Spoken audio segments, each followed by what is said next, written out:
दोस्तों, अब फ्रांस में जो कुछ हो रहा है उसके बाद फ्रांस के राष्ट्रपति ने मुस्लिम विरोधी राष्ट्र के फौजियों को बुलाना शुरू कर दिया है और इसी बुलावे पर भारत के फौजी आर्मी वहां पर पहुंच चुकी है।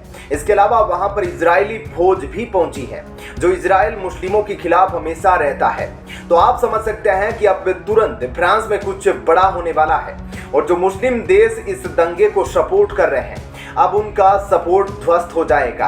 आपको बता दें कि आगामी 15 जुलाई को पीएम मोदी फ्रांस में बतौर चीफ गेस्ट के तौर पर फ्रांस के सबसे बड़े नेशनल डे पर मौजूद रहेंगे और उससे पहले ही इस तरह की घटना पीएम मोदी के लिए सही नहीं है और भारत के लिए भी सही नहीं है।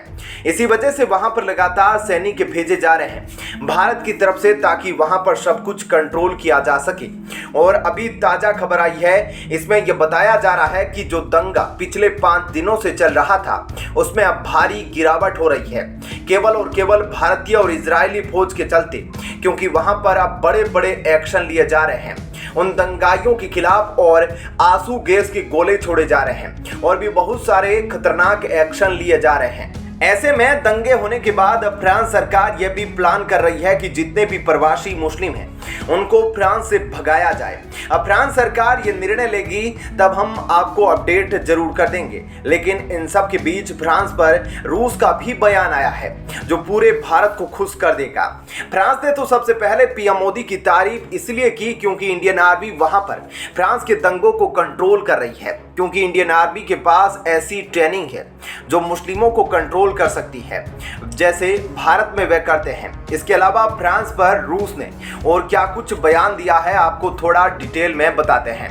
आपको याद होगा कि कुछ दिन पहले दुनिया में यह चर्चा हो रही थी कि पुतिन का अंत अब नजदीक है और पुतिन का तख्ता पलट होने वाला है। रूस में वैगनर आर्मी की बगावत देख कई पश्चिमी देशों और उनकी मीडिया ने जश्न मनाना शुरू कर दिया था। इन सब का कहना था कि पुतिन को अब कोई नहीं बचा सकता, लेकिन रूस ने 24 घंटे के अंदर वैगनर आर्मी और जश्न मनाने वालों का इलाज कर दिया। इसके बाद रूस ने फ्रांस को जलता देख कई देशों के मुंह पर तमाचा मार दिया।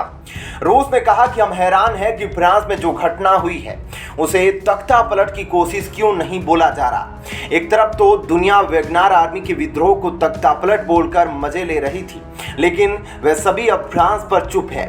रूस का मानना है कि वहां के शरणार्थी ही वहां की सरकार गिराने की कोशिश कर रहे हैं, लेकिन कोई विदेशी मीडिया इसे तख्ता पलट नहीं बोल रही। यानी रूस का कहना है कि तख्ता पलट की कोशिश उनके देश में नहीं बल्कि फ्रांस में हो रही है। रूस का कहना है कि पश्चिमी देश और उनकी मीडिया नहीं चाहती कि जो फ्रांस में हो रहा है वह दुनिया को पता चले। वैसे रूस सही कह रहा है क्योंकि फ्रांस में जो हो रहा है उसको लेकर पश्चिमी मीडिया काफी हद तक खामोश है। सोशल मीडिया पर अगर फ्रांस की तस्वीरें सामने नहीं आती है तो लोग वहां की भयानक स्थिति का अंदाजा नहीं लगा पाते। ऐसे में रूस ने फ्रांस के बारे में वह सच्चाई बता दी है जिसे दुनिया छुपाने की कोशिश कर रही थी। रूस में एक छोटी सी घटना को पुतिन का अंत बोल दिया गया, लेकिन फ्रांस में ही हो रहे दंगों को कोई यूरोपीय देशों की बर्बादी नहीं बोल रहा और ना ही वह यह मानने को तैयार है कि वहां शरणार्थी ही यूरोपीय देशों का तख्ता पलट कर रहे हैं। तो दोस्तों, ऐसे में इस खबर के बारे में आपकी क्या राय है हमें कमेंट करके जरूर बताएं और अब आपको बताते हैं ऐसी ही एक और बड़ी खबर। दोस्तों, पाकिस्तानी फौजियों को जो फैसिलिटी पहले मिलती थी वह सब फैसिलिटी खत्म हो गई है। उनको महीनों महीनों तक सैलरी भी नहीं मिली है और इसकी वजह से अब पीओके की भी आर्मी ने पीओके छोड़ना शुरू कर दिया है। अब उनका बस यही मानना है कि देश चाहे भाड़ में जाए पर उनको रोटी सबसे पहले मिले और इसलिए अब वे अपना रोजगार शुरू करने के लिए वापस पाकिस्तान जाने लगे हैं। हम वापस इसलिए बोल रहे हैं पाकिस्तान क्योंकि पीओके जो पाकिस्तान ने ले रखा है वह पाकिस्तान का हिस्सा नहीं है, अब वह अवैध रूप से हिस्सा है और इसलिए हम बोल रहे हैं कि पीओके जो कि भारत का हिस्सा है उस पीओके से अब पाकिस्तानी आर्मी सब कुछ छोड़कर जाने लगी है, जिसके बाद अब इंडियन आर्मी के पास सुनहरा मौका रहेगा कि पीओके को वापस ले। और सिर्फ इतना ही नहीं, पीओके में इस बार भारतीय आर्मी अगर चाहे तो वहां पर अपना भारत का तिरंगा लहरा सकती है। 15 अगस्त पर आपको आगे ये भी बताएंगे कि पीओके में एक बहुत बड़ा सर्वे हुआ है पीओके, बलूचिस्तान और आसपास के हजारों लाखों लोगों से सर्वे कराया गया है। सर्वे में जो खुलासा हुआ है दोस्तों, वह आप सबको हैरान कर रख देगा, जिसके बारे में हम आपको आगे बताएंगे। लेकिन अभी जो खबर मिल रही है कि पीओके से पाकिस्तानी आर्मी वापस पाकिस्तान जा रही है, और क्या अब वहां पर अब कुछ बड़ा करने के लिए पीएम मोदी को आगे बढ़ना चाहिए या नहीं, या आप कमेंट करके बताइएगा। दोस्तों, हमारे भारतीय फौज के लिए लाइक्स जरूर देना ताकि उनका मनोबल बढ़े और ऐसी खबरें अगर उन तक भी पहुंचे तो उनका कॉन्फिडेंस इतना हाई हो। पाकिस्तान ने दशकों से कब्जा कर रखा है, वह भारत में वापस आए। अब आपको सर्वे के बारे में बताते हैं कि सर्वे में क्या कुछ हुआ है, और पीओके का जवाब सुनकर पूरी दुनिया हैरान है। क्या कुछ मामला है इस सर्वे में, आइए जानते हैं। दोस्तों, Pakistan institute of development economics के सर्वे के मुताबिक पीओके के 44% लोगों ने कहा है कि वह पीओके छोड़ना चाहते हैं। बलूचिस्तान और गिलगिट बाल्टिस्तान से भी 40% से ज्यादा लोगों ने अपने घरों को छोड़ने की बात कही है, और यह लोग कहीं और बसना चाहते हैं। सभी लोग पाकिस्तान और पाकिस्तानी सेना से परेशान हैं।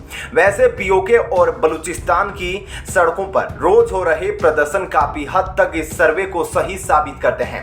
इन्हीं सब बातों को लेकर पाकिस्तान के प्रधानमंत्री और पीओके के प्रधानमंत्री के बीच भी जबरदस्त विवाद हुआ है। पीओके के प्रधानमंत्री तनवीर इलियास ने शहबाज शरीफ से बात करने की कोशिश की थी, और वह शहबाज शरीफ को पीओके में इंफ्रास्ट्रक्चर की बेहद ही खराब हालत के बारे में बताना चाहते थे।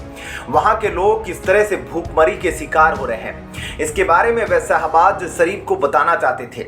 साथ ही पीओके के प्रधानमंत्री यह भी बताना चाहते थे कि कैसे पीओके में बिजली, पानी, सड़क और अस्पताल जैसी बुनियादी सुविधाएं भी नहीं हैं। लेकिन शहबाज शरीफ ने उनकी बात को सुनने से ही मना कर दिया। आपको बता दें कि बलूचिस्तान और पीओके में पाकिस्तान के खिलाफ काफी समय से माहौल बनता जा रहा है। पीओके के लोग ये साफ साफ बोल रहे हैं कि उनका दुश्मन भारत नहीं बल्कि पाकिस्तान है। बलूचिस्तान में और भी गजब का खेल चल रहा है, क्योंकि पाकिस्तान के अत्याचारों से बचकर भागी विश्व बलूच महिला मंच की अध्यक्ष प्रोफेसर नाइला कादरी ने बलूचिस्तान की आज़ादी के लिए भारत से मदद की गुहार की थी, और उन्होंने साफ तौर पर कहा था कि भारत अगर मौका दे दे तो वह वाराणसी में बलूचों की निर्वाचित सरकार बनाना चाहती है।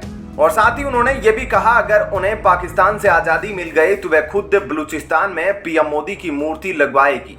ऐसे में इन सब बातों से यह साफ तौर पर पता चलता है कि इस वक्त पीओके के हालात कैसे हैं। तो दोस्तों, इस खबर के बारे में आपकी क्या राय है, हमें कमेंट करके जरूर बताएं। और अब आपको बताते हैं ऐसी ही एक और बड़ी खबर।